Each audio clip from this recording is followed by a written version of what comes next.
Hi friends, Allie here. In today's video, I'll be showing you how to crochet this Canadian flag blanket. I won't be going through the whole pattern with you today because that would be a very long video, but I'll be showing you how to get started, how to change colors, and how to work with multiple bobbins and skeins attached, and how to crochet the border. I do have this crochet pattern, which includes full written instructions and a graph to follow along with for free on my website, theturtledrunk.com, or you can follow along with the ad-free printable PDF from my Etsy shop and Ravelry. I'll leave links to all of those down below.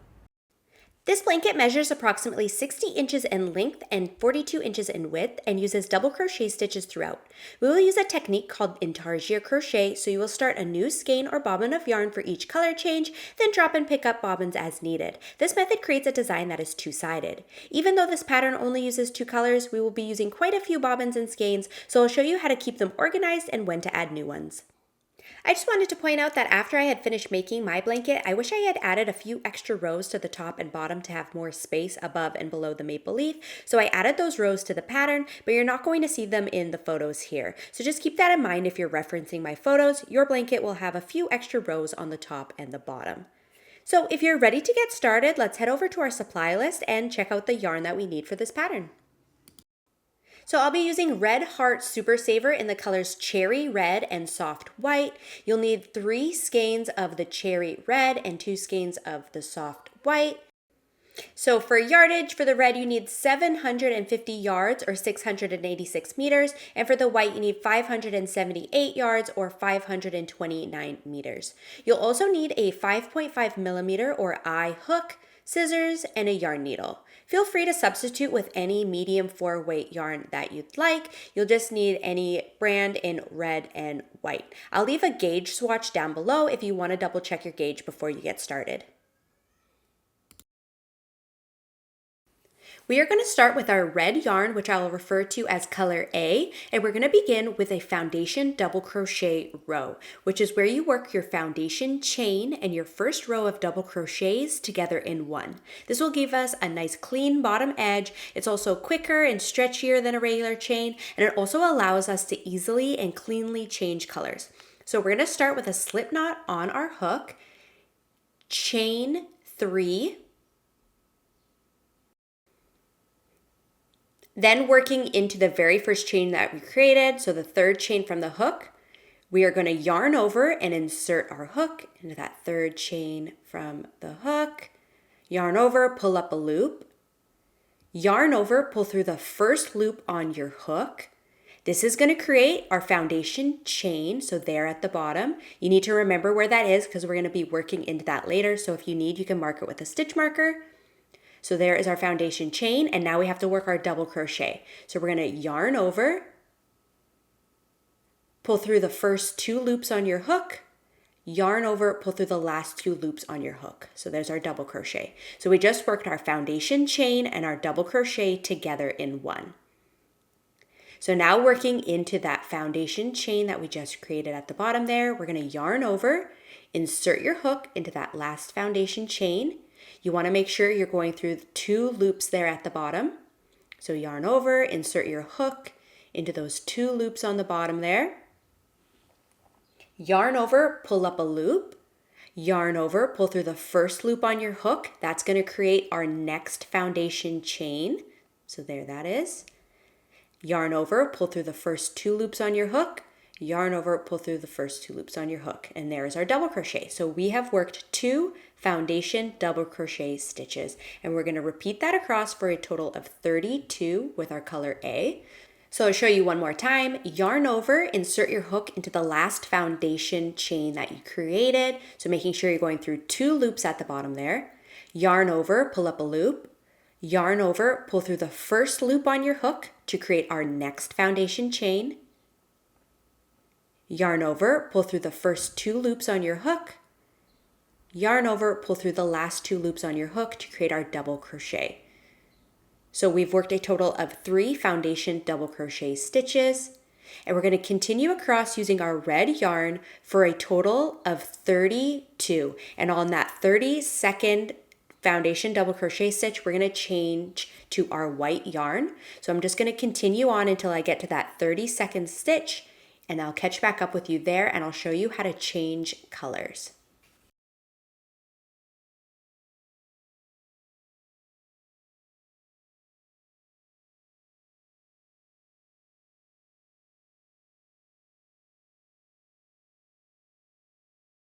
So I have worked a total of 31 foundation double crochet stitches with my red yarn. So I have one more to work with my red yarn, and I'm going to start it off as normal, but before doing that final pull through, that's where I'm going to change colors. So I'm going to do my last foundation double crochet stitch, start it off as normal, and then before I get to that final pull through, when I only have 2 loops left on my hook, I'm going to drop my red yarn and I'm going to pick up my white yarn. And then I'm just going to do my final pull through with the white yarn. Make sure that you leave at least 4 to 6 inches, a tail 4 to 6 inches long, because you're going to want to weave that in later. So I pulled through with white, and now we're going to continue working foundation double crochet stitches now with our white. So we have 32 with red, and now we're going to work 89 foundation double crochet stitches with white. We're going to work them the same way that we worked them before.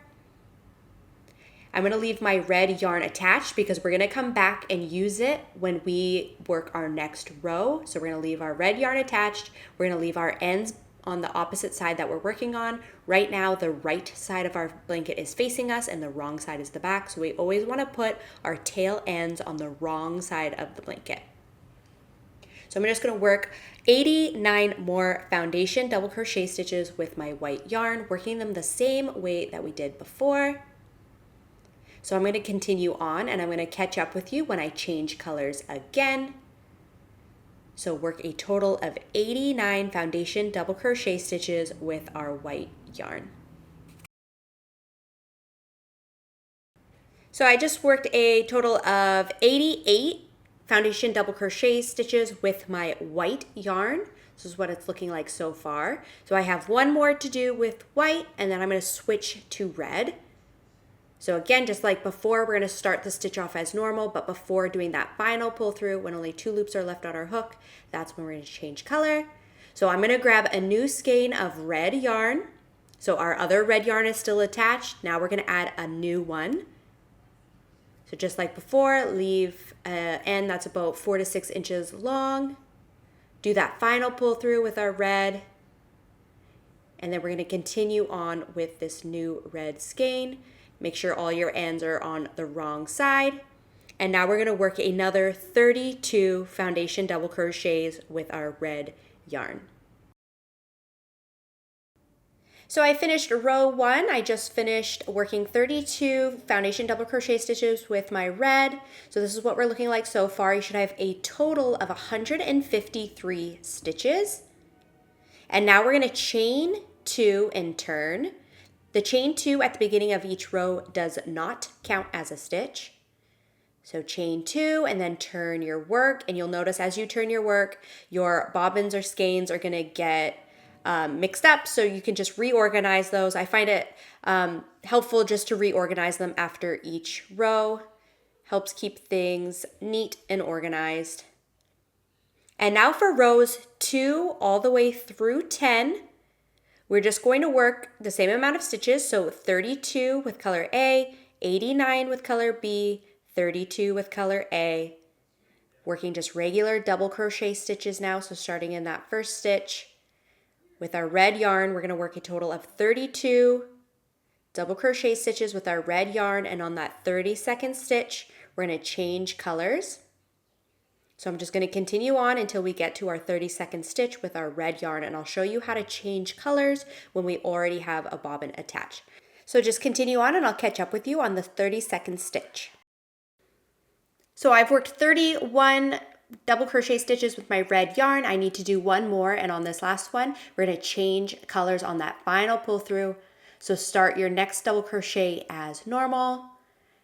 And then when we only have 2 loops left on our hook, we are going to drop our red yarn, and we are working on the wrong side of our blanket now. So we want that tail end to be in front of us, just like so. Then we're going to pick up our white yarn that we had attached our last row. We're going to pull it up and do our final pull through with that white yarn. And now we're ready to continue on using our white yarn. So we're going to double crochet into the next stitch. And we're going to work around it so that that little piece is not like just dragging up. So you can see that it hides that little strand of yarn. So I'll show you what it would look like if you didn't do that. If you just leave that strand as is and you work your next double crochet without working around that strand, you can see that it's just going to be dragging up like that, and each row will be like that. So we're going to work around it. So just yarn over, work your hook behind it just like so, going through that next stitch, and it just hides that little strand there. So we're going to work a total of 89 double crochets with our white yarn, and then we're going to switch to our red again. So I'm going to continue on and I'll catch up with you at that next color change. So just work a total of 89 double crochets with your white yarn. Okay, I'm just coming up to that next color change. I have one more to do with white, so I'm going to start it as normal. And then on that final pull through, I'm going to drop the white in front of me, so it's on the wrong side of my blanket. Pick up our red yarn that we left from the last row. Do that final pull through with our red yarn. And then we're going to double crochet in the next stitch, working around that little strand that's there. So put your hook behind that strand through the next stitch and work our double crochet. Just like so, and then we're going to continue the rest of the row with our red yarn, so work a total of 32 double crochet stitches across until the end of row 2. So I've just reached the end of row 2, so I'm going to chain 2 and turn, and then for rows 3 to 10 we're just going to repeat. We're going to work 32 double crochets with color A, 89 with B, 32 with A. When you're on the right side of your blanket, you're going to leave your ends on the wrong side. And when you're working on the wrong side, you're going to leave your ends on the wrong side. So you're going to have your ends facing you. So just remember where you're picking up and dropping, where to put your ends, and then always remember to work around that little strand that you're pulling up. So I'm just going to continue on, and I'm going to catch up with you at row 11, where we're going to introduce more bobbins for our maple leaf. So just continue on, repeat row 2 for rows 3 to 10, and then I'll catch up with you at row 11. So I'm on row 11 now, and this is where we're going to add in some new bobbins in this row. So we're going to start off as normal with our current red yarn attached. We are going to work 32 double crochets across and then change to our next white bobbin. So I'm just going to continue doing that, and I'll catch up with you when we switch to our white. So I've worked my 32 double crochets with my red. This is my 32nd one, and I'm going to change to my white, just like we've been doing before. And now we're only going to be working 43 double crochets across with our white yarn, because then we're going to start adding in our maple leaf. So I'm going to work 43 double crochets across with my white, and on that 43rd stitch we're going to change to red, and we're going to add in a new red skein. So work 43 double crochets with white, and on that 43rd we're going to add in a new skein. So I'm on my 43rd double crochet with white right here. So on that final pull through, I'm going to drop my white to the back, and I'm going to grab a new skein of red. So my 3rd skein, I'm going to add in that red, leaving 4 to 6 inch tail, pull through, and then with this red we are only going to need to work 3 double crochets. So 3 double crochets with our red, and on that 3rd one we're going to change to white.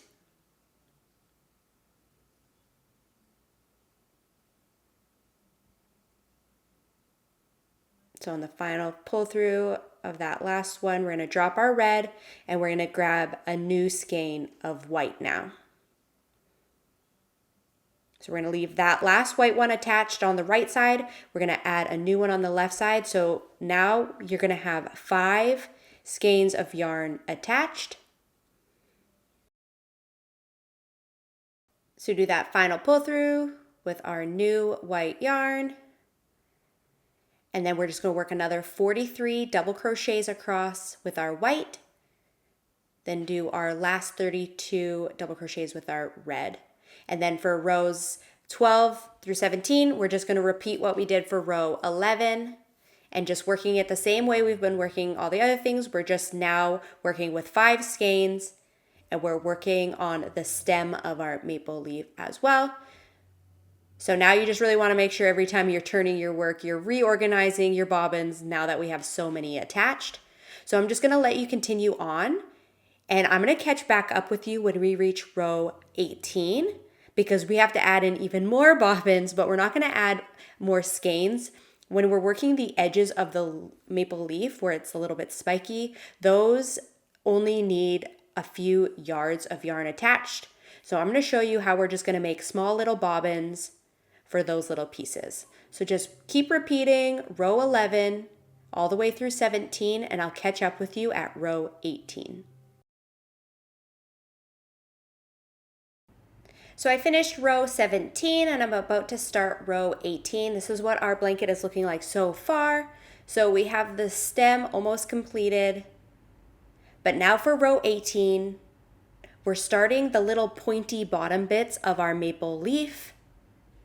And we already have 5 skeins attached. And for those little pointy bits and then the white spaces between those and the stem, we only need a small amount of yarn. So I'm just going to make up some smaller bobbins for those pieces. And then we're going to be able to go back to just using our 5 attached skeins again, but just for these little bits. And then you'll notice as you get up the maple leaf, the little pointy bits on the side where it goes from red to white around the maple leaf, you're just going to need little bits. So I'm going to show you how to just make smaller bobbins for those little bits when you can't work from the main skein. So I'm just going to go from the opposite side of the skein. So right now I'm using the center pole. So I'm just going to grab the outside end and I'm just going to unwind some yarn. So approximately 1 yard gets us 6 stitches. So for these little bits, I'm just going to roll out about 4 yards for each one. So I need 2 red and 2 white. So I'm just going to make up 4 mini bobbins of 4 yards each, 2 white and 2 red. So just cut off from the opposite end of your working yarn. So if you're using the center pole, you can grab the outside yarn, or if you're working from the outside, you can just grab from the center and just cut out about 4 yards, making 2 red and 2 white, and then I just wrap them up into little balls, just like so. And then I need to make 2 white ones. And then we are just going to attach those as we would normally for our skein. And this is just going to help us get those little bits at the bottom. And then once we're done our stem and our maple leaf is just more one chunk and we don't have the little spiky bits on the end, then we can just go back to working using 1 red skein for the center. So I'm just going to let you continue on with row 18, adding in these little mini bobbins as needed. And then I'm just going to let you continue on the rest of the pattern. If you want the full written instructions, you can find them on my blog, theturtletrunk.com, or you can get the ad-free printable PDF from Etsy and Ravelry to get the rest of the pattern. And just know if you need a little bit of extra yarn, that's how you can get little mini bobbins to fill in those little spaces. For the most part, you can work from the skein, but the little spiky bits around the edge of the maple leaf, you might need to add in those little bobbins. So I'm just going to let you carry on with the rest of the pattern, and then I'm going to catch back up with you when we reach the end of the last row, and I will show you how to work the border. So I've just worked the last double crochet of my last row, and now I'm ready to start the border. So I'm going to leave my current red yarn attached, and we're going to be working down the left side of the blanket now. So I'm going to chain 1, and now working down the side of my blanket, we're just going to be working a simple single crochet border. Feel free to put on any kind of border that you want. I'm just going to do a single crochet border, just clean up the edges. So since we worked double crochet stitches for our blanket, we're going to need to work 2 single crochets in each row down the side. So 2 single crochets into each double crochet down the side. So I'm just going to continue that all the way down the left side, working 2 single crochets in the edge of each row. And then I'll catch up with you at the corner and I'll show you how to turn the corner. So I just worked down the left side of the blanket and we're at that bottom corner. So I'm just going to chain 2 and then single crochet in that first stitch on the bottom of our blanket. So that chain 2 is just going to help us turn that corner. And then we're going to work 1 single crochet in each stitch across the bottom of our blanket. Then chain 2 in the corner, work 2 single crochets in each row up the right side of our blanket, chain 2 in the corner, and then work 1 single crochet into each stitch across the top. And now I'm going to be changing colors when the time comes. So I'm across the bottom now and I'm coming up to my white. So I'm going to change colors at this point so that my border matches the blanket. If you wanted, you could do the border in one color. If you wanted to just do it all in red, but then you're gonna have red across the white part. So I'm gonna change colors. So I'm just gonna add in a new bobbin for these edges. So I'm gonna add in the white to go across and then I'm gonna have to change back to red. So just change colors as needed as you work across. So I'm just going to continue on and I'll catch up with you when we reach the end of the border. So I'm just coming up to the end of my border. So once you reach that last single crochet, I'm just going to chain 2 to finish that last corner and then join to the first single crochet that we worked. Then you can tie off your yarn, leaving a end that's about 4 to 6 inches long. And then I'm going to pull that loop out with my hook. And we are almost done our blanket. Now is time to weave in all of our ends. And there are quite a few with this one. So I'm just going to weave in all my ends, making sure to weave them all in on the wrong side. And when you're all done, this is what your blanket should look like. Thank you so much for watching. I really hope you enjoyed this pattern. Be sure to like this video and subscribe to my channel if you aren't already. And if you'd like more free crochet patterns, check out my website, theturtletrunk.com. Thanks again for watching, and I'll see you next time.